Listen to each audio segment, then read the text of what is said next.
అపార్ట్మెంట్లో ఫ్లాట్ కొనుగోలు చేసినంత మాత్రాన పార్కింగ్ స్థలం పైన ఆ కొనుగోలుదారుడికి పూర్తి హక్కులు రావా? అది అతని సొంతం కదా?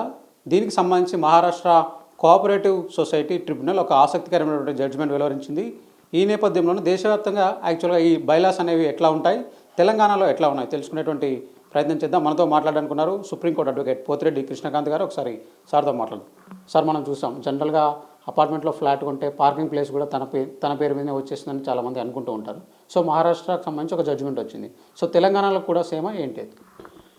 శ్రవణ్ గారు, ఇవాళ రోజు మహారాష్ట్ర స్టేట్ కోఆపరేటివ్ ట్రిబ్యునల్ ఏదైతే ఈ జడ్జ్మెంట్ ఇచ్చిందో అది అక్కడ ఉన్న బైలాస్కి అనుగుణంగా, అక్కడున్న మహారాష్ట్ర అపార్ట్మెంట్స్ యాక్ట్ అనుగుణంగా, అక్కడున్న వాళ్ళ యొక్క మున్సిపాలిటీ యొక్క రూల్స్ ప్రకారంగా వాళ్ళు ఇచ్చారనమాట. అది తెలంగాణకి యాజ్ ఈజ్గా మనం ఆపాదించడానికి లేదు. ఎందుకంటే తెలంగాణ ఇక్కడ ఏదైతే ఉందో, తెలంగాణలో మన యొక్క తెలంగాణ అపార్ట్మెంట్స్ యాక్ట్ 1987 ఒకటి, ఇక్కడ టీజీ బీపాస్ అంటే జిహెచ్ఎంసీ, ఇప్పుడు అది అనుసంధానమే జిహెచ్ఎంసీ రూల్స్ ఒకటి, అండ్ ముఖ్యంగా రేరా అయితే అన్ని చోట్ల all over India central act కాబట్టి ఒకటే రూల్ అది. సో ఇవన్నిటినీ కలుపుతూ ఇక్కడ సపరేట్గా ఉంటుంది. అది అక్కడ RERA is common for everything. రేరాలో ఏం చెప్తుంది, ఎప్పుడైనా సరే ఒక బిల్డరు అపార్ట్మెంట్లో కడుతున్నప్పుడు ఈ యొక్క పార్కింగ్ని సపరేట్గా అమ్మకూడదు. సపరేట్ ఎంటిటీస్ కింద, బిజినెస్ కమర్షియల్ యూనిట్స్ కింద దీన్ని అమ్మకూడదు. బయట వాళ్ళకి అమ్మకూడదు, ఈ కొనే వాళ్ళ హోమ్ బయర్స్కి కూడా అమ్మకూడదు సపరేట్గా.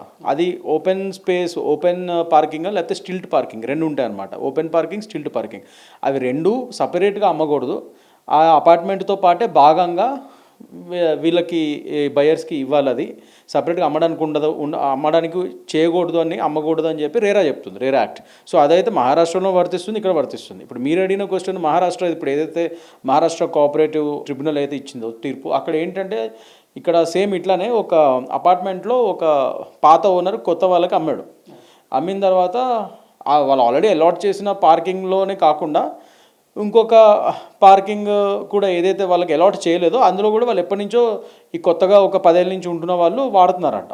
సో దాన్ని ఇవాళ రోజు వేరే కొత్తగా అక్కడ ఇంకో అతను రెస్పాండెంట్ నెంబర్ 2 అనుకోండి, అతను అక్కడ వాళ్ళ కార్ పెట్టుకుంటే వీళ్ళు ఎవరైతే ఉన్నారో, ఇక్కడ మాది రెండో కార్ మేము ఎప్పటి నుంచో పెట్టుకుంటున్నాము, సో మీరు ఇక్కడ పెట్టుకోవడానికి లేదని చెప్పి వీళ్ళు ఇక్కడ మహారాష్ట్ర స్టేట్ కోఆపరేటివ్ ట్రిబ్యునల్ని అప్రోచ్ అవ్వడం జరిగింది. సో అలా జరిగినప్పుడు ఏమైందంటే, అప్రోచ్ అయితే కోర్టు దీనిలో ఈ కేసులో ఒక పూర్వాపరాలు అవన్నీ గమనించి ఏమని చెప్పిందంటే, మహారాష్ట్ర రూల్స్ ప్రకారం, అక్కడున్న కోఆపరేటివ్ యాక్ట్ రూల్స్ ప్రకారం ఒక పార్కింగ్ ఆటోమేటిక్గా పాత ఓనర్కి ఉంటే అది ఆటోమేటిక్గా రెండో ఓనర్కి వెళ్ళిపోదు. అది ఎవరైతే కొంటున్నాడో అతనికి ఆటోమేటిక్గా ట్రాన్స్ఫర్ అవ్వదు. ఎందుకంటే అక్కడ సొసైటీ, కోఆపరేటివ్ సొసైటీ, ఒక అపార్ట్మెంట్ అన్నాక మనకు తెలుసు అందరం అసోసియేషన్ ఫామ్ చేస్తాం. ఒకసారి బిల్డర్ కట్టి ఇచ్చిన తర్వాత మనం అసోసియేషన్ ఫామ్ చేస్తాం, అక్కడైనా ఎక్కడైనా. సో అసోసియేషన్కి సర్టెన్ బైలాస్ ఉంటాయి, అండ్ అసోసియేషన్ అక్కడ కోఆపరేటివ్ సొసైటీస్ ఆ బైలాస్ని అవి మేనేజ్ చేస్తూ ఉంటాయి. సో ఆ బైలాస్ ప్రకారం అవి అక్కడ అపార్ట్మెంట్స్ని మేనేజ్ చేస్తూ ఉంటాయి. సో దాని ప్రకారంగా కోఆపరేటివ్ సొసైటీకి మాత్రమే హక్కు ఉంటుంది నీకు ఒక పార్కింగ్ అలాట్ చేయడానికి. అంతేగాని పాత ఓనర్ అది వాడాడు కదా, పాత ఓనర్కి ఆ పార్కింగ్ ఉంది కదా అని ఆటోమేటిక్గా నువ్వు ఆ ఫ్లాట్ కొనంత మాత్రాన పార్కింగ్ నీకు ఆటోమేటిక్గా రాదు అని చెప్పి అక్కడ ఈ తీర్పు రావడం జరిగింది.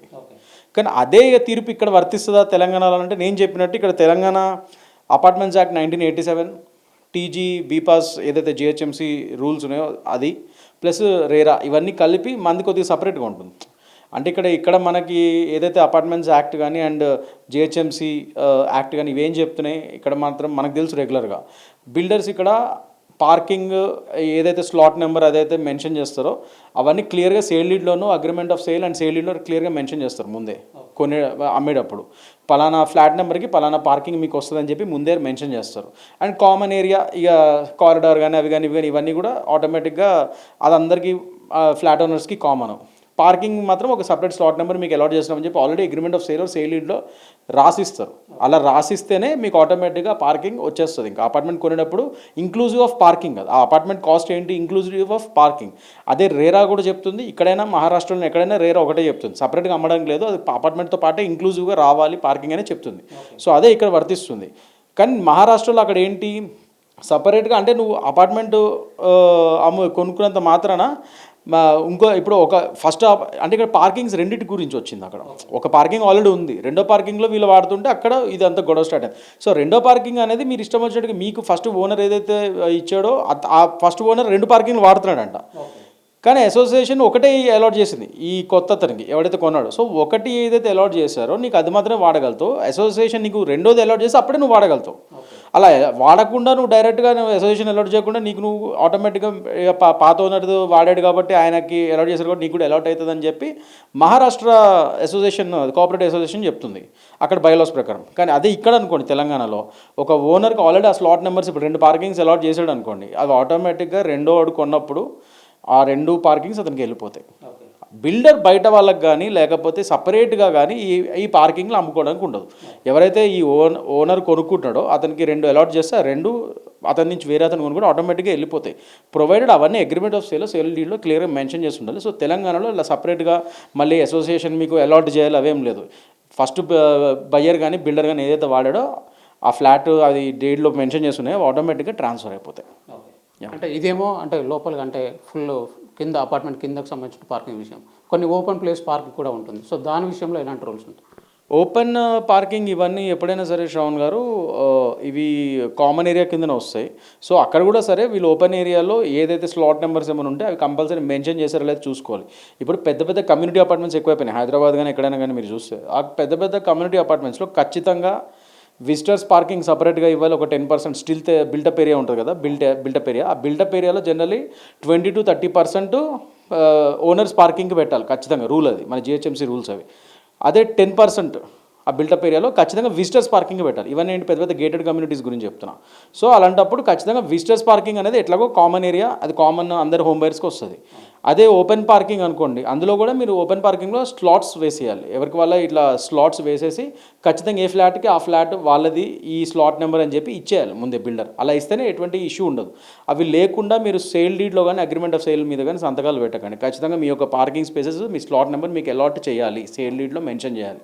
అలా అయితేనే మీరు ఆ ఫ్లాట్ కొనుక్కోండి. లేకపోతే ఇట్లాంటి పార్కింగ్ విషయంలో చాలా గొడవలు అవుతాయి. మనకు తెలుసు ఇవాళ రేపు ఈ పార్కింగ్ విషయంలో కూడా చాలా గొడవలు అవుతున్నాయి. సో అవన్నీ ఇట్లాంటి వాటి వల్లే, ముందే వాళ్ళు చెక్ చేసుకోకపోవడం వల్ల ఆ బయర్స్. సో అన్ని క్లియర్గా చూసుకొని మీ బిల్డర్ దాన్ని మాట్లాడుకోండి. సేల్ డీడ్ అగ్రిమెంట్ ఆఫ్ సేల్లో సేల్ డీడ్లో క్లియర్గా ఆ పార్కింగ్ స్లాట్ నెంబర్ అవి మెన్షన్ చేశారా.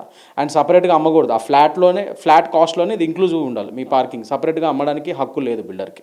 సో ఇది ఓవరాల్గా చూసుకున్నట్లయితే అంటే తెలంగాణలో ఉన్నటువంటి బైలాస్ ప్రకారం చూసుకున్నట్లయితే ఖచ్చితంగా ఒక ఫ్లాట్ కొనుగోలు చేసినప్పుడు సో అపార్ట్మెంట్ బిల్డర్ నుంచి ఖచ్చితంగా ఒక అతనికి పార్కింగ్ స్లాట్ ఉంటుంది. ఆ పార్కింగ్ స్లాట్ కూడా అతనికి వస్తున్నట్టుగా ఖచ్చితంగా అగ్రిమెంట్ ఆఫ్ సేల్లో ఉంటుంది. కాబట్టి సో ఇలాంటి విషయంలో ఇక్కడ ఎలాంటి వివాదం ఉండదు. ఖచ్చితంగా ఆ ఫ్లాట్కి సంబంధించినటువంటి పార్కింగ్ పైన అతనికి పూర్తి హక్కులు ఉంటాయని కృష్ణకాంత్ గారు అయితే చెప్తున్నారు. ఒకవేళ అతను ఆ ఫ్లాట్ని అమ్మినా కూడా నెక్స్ట్ వచ్చేటువంటి ఓనర్ కూడా సర్వ హక్కులు దానిపైన ఉంటాయి అనేటువంటి విషయాన్ని కూడా కృష్ణకాంత్ గారు అయితే చెప్తున్నారు. వీడియో జర్నలిస్ట్ అజయ్తో శ్రవణ్, ఏబిఎన్ ఆంధ్రజ్యోతి, హైదరాబాద్.